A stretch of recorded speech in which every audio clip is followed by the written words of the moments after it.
Bismillahirrahmanirrahim. Assalamualaikum warahmatullahi wabarakatuh.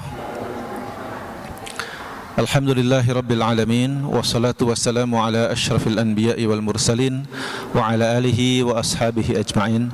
Allahumma salli ala Muhammad wa ala ali Muhammad kama sallaita ala Ibrahim wa ala ali Ibrahim wa barik ala Muhammad wa ala ali Muhammad kama barakta ala Ibrahim wa ala ali Ibrahim fil alamin innaka Hamidum Majid. Kaum muslimin jamaah zuhur Masjid Pusdai yang dirahmati Allah Subhanahu wa taala, mari kita senantiasa menyampaikan rasa syukur kita terlebih dahulu kepada Allah Subhanahu wa taala atas segala limpahan nikmat dan karunia-Nya. Siang hari ini kita masih diberi kemampuan melaksanakan salah satu kewajiban kita selaku muslim, yaitu salat zuhur berjamaah, dan insyaallah kita sambung dengan upaya kita untuk saling mengingatkan kepada jalan kebaikan, kebenaran dan kesabaran. Kemudian salat dan salam tidak lupa mari kita senantiasa sampaikan kepada Nabi kita, Nabi Muhammad Rasulullah sallallahu alaihi wasallam. Dan semoga dengan salawat yang terus-menerus kita sampaikan juga tumbuh di dalam hati ini semangat dan keinginan untuk selalu beruswah kepada Nabi. Amin ya rabbal alamin.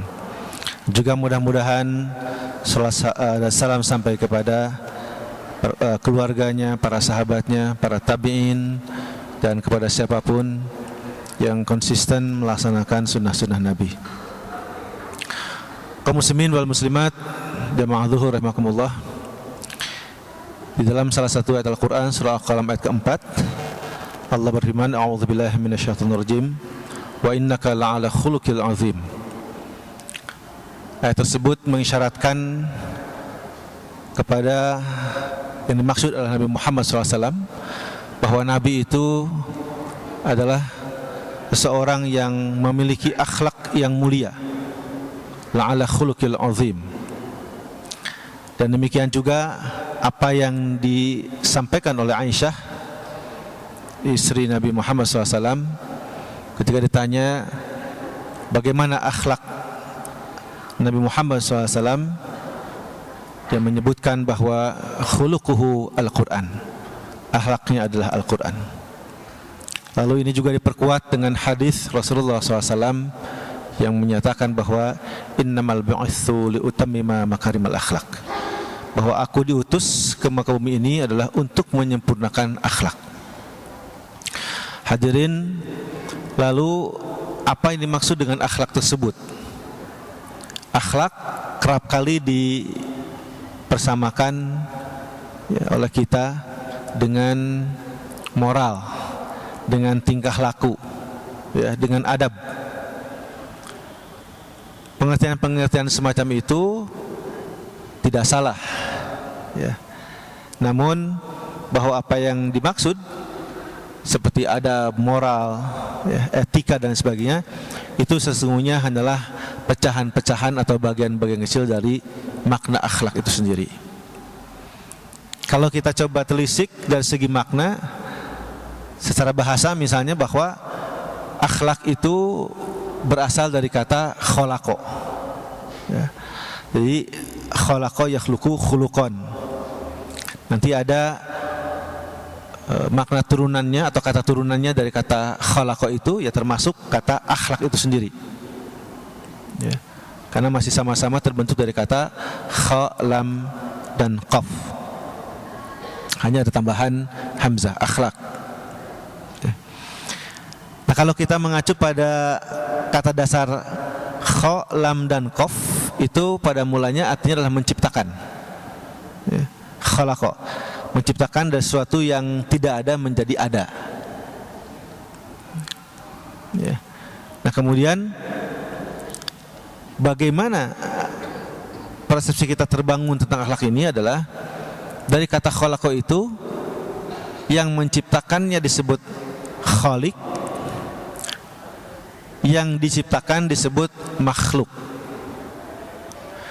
Hubungan bagaimana makhluk yang diciptakan itu terhadap penciptanya, khaliq, itulah yang dimaksud dengan akhlak.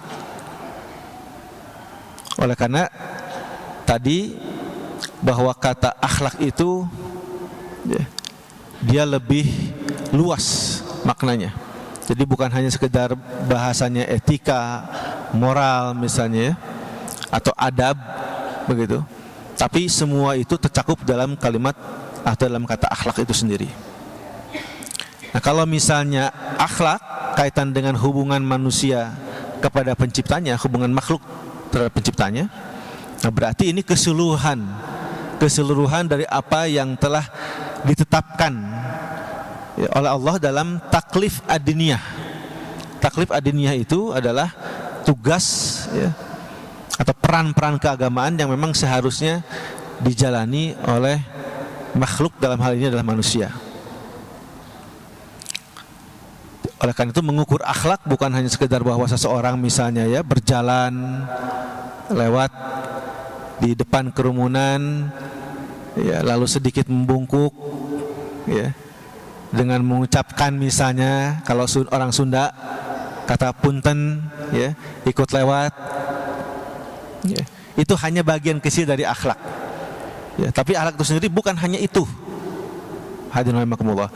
Tapi tadi akhlak merupakan suatu konsepsi ya, tentang bagaimana hubungan makhluk dengan khaliknya. Nah, seperti apa wujud nyata atau manifestasi dari akhlak itu ya, ya kembali kepada tugas-tugas manusia di dalam menjalani tugas-tugas keagamaan itu. Jadi kalau misalnya ada tugas melaksanakan ibadah-ibadah mahdhoh kaitan dengan sholat berjamaah. Nah, kalau seseorang melaksanakan sholat berjamaah, lebih karena itu dia diniatkan ini semata-mata karena Allah memerintahkan kita untuk melaksanakan sholat itu berjamaah, itu juga akhlak. Itu akhlak ya. Kalau seseorang kemudian dia dengan begitu cepat hatinya itu tergerak membantu orang lain ya, yang dalam keadaan susah, artinya butuh bantuan, sebagaimana dalam surat Al-Ma'un misalnya ya, maka dia kemudian membantu, itu juga adalah akhlak ya. Jadi kalau begitu, bagaimana wujudnya akhlak itu? Yaitu seperti apa yang sedang kita jalani selama ini sebagai manusia itu sendiri, dari A sampai Z. Maka di situ ada kaitan dengan hubungan antara manusia kepada Allah. Lalu ada juga akhlak terhadap sesama manusia ya, atau adab ya, dalam kaitan ini dengan sesama manusia, dengan orang lain ya. Jadi bukan hanya sekedar berkata santun, tapi berkata benar, tegas ya, bersifat mengingatkan, itu juga bagian dari akhlak sebetulnya. Karena ketika ada orang yang kemudian dia lupa ya, menyimpang begitu, dia mengambil sesuatu yang bukan haknya, bukan miliknya, lalu kita ingatkan, itu juga akhlak sebetulnya. Akhlak dia terhadap orang yang dalam keadaan orang itu lupa atau lalai dan hampir terjerumus melaksanakan atau melakukan ya, kemadaratan, melakukan dosa dan maksiat. Jadi kalau begitu prinsip amar ma'ruf nahi munkar itu juga adalah bagian dari akhlak dalam Islam.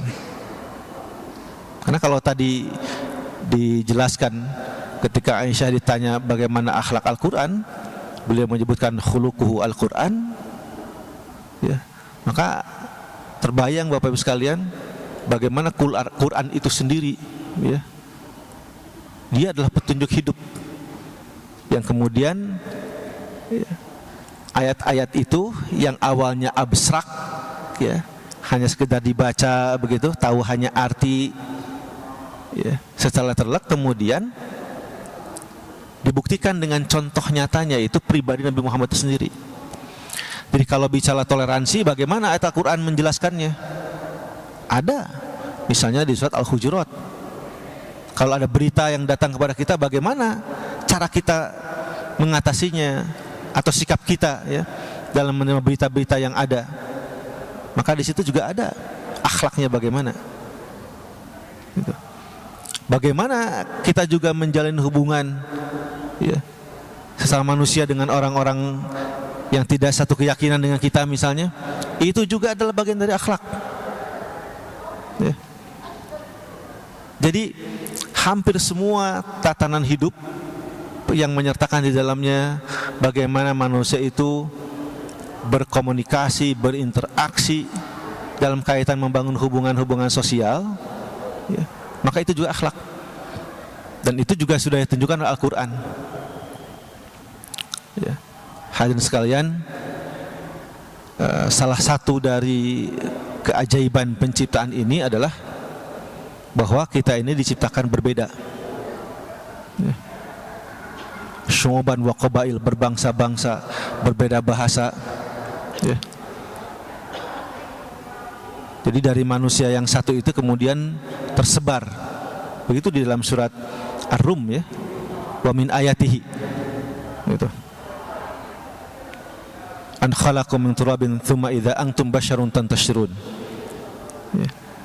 Ciptakan dari debu, dari tanah, yang kemudian kamu berkembang seperti sekarang.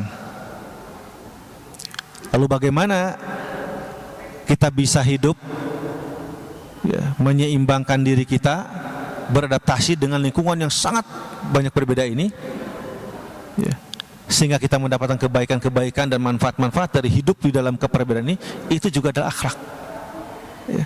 Makanya dibangun sikap untuk saling menghargai, saling menyayangi, dan sebagainya.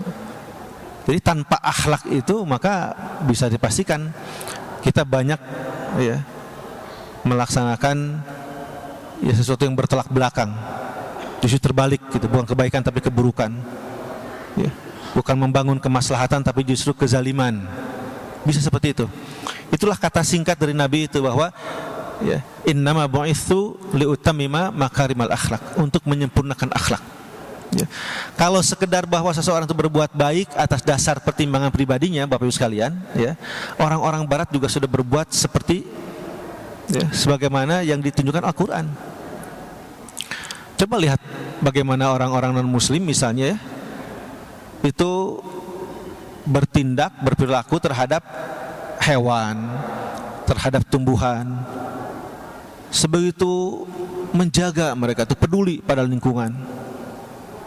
Kalau kita bicara soal kebersihan, ya, kenyamanan, kerapihan, itu sebetulnya adalah hak kita sebagai Muslim, karena itu dianjurkan, diperintahkan bahkan di Al-Quran dan hadis.